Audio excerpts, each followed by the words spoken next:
In my 10th grade literature class, my students analyzed the work of classic Greek philosophers in order to understand the foundation of Western thought and the principles of the English language.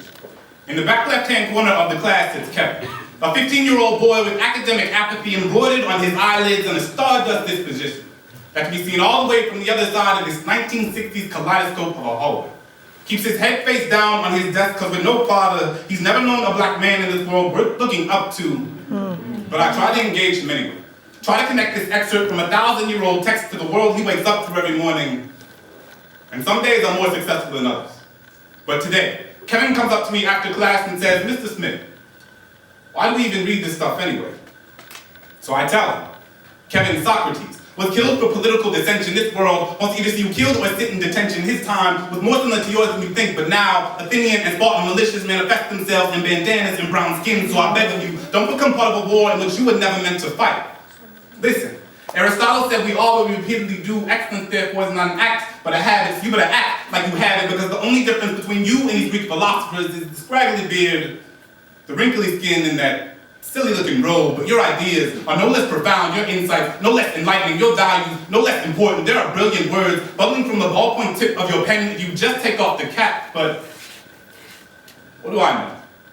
I'm just a 23-year-old public school teacher who continuously questions everything he's ever known. We have skin of a common complexion, but a lifetime of experiences more dissimilar than the solar system, so who am I to come into this classroom and tell you what to do? A quarter lifetime worth of missteps has taught me that my savior complex is something I need to shed from my skin, so trust, I'm not trying to save you because I'm still trying to save myself. Honestly. How can I teach him to believe that he is Plato when gentrification is taught me he is nothing more than Plato, something to be moved and molded at will by those doing the sculpting, so there's only one thing left to do.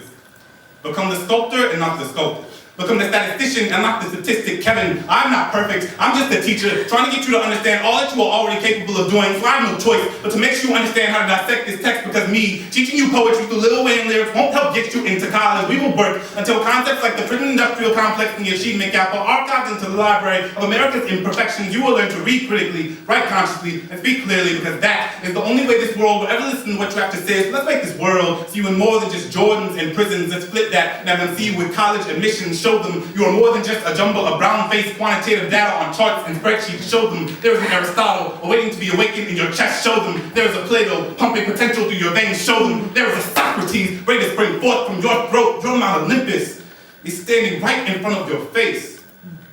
So now it's time to pick up your head, start climbing.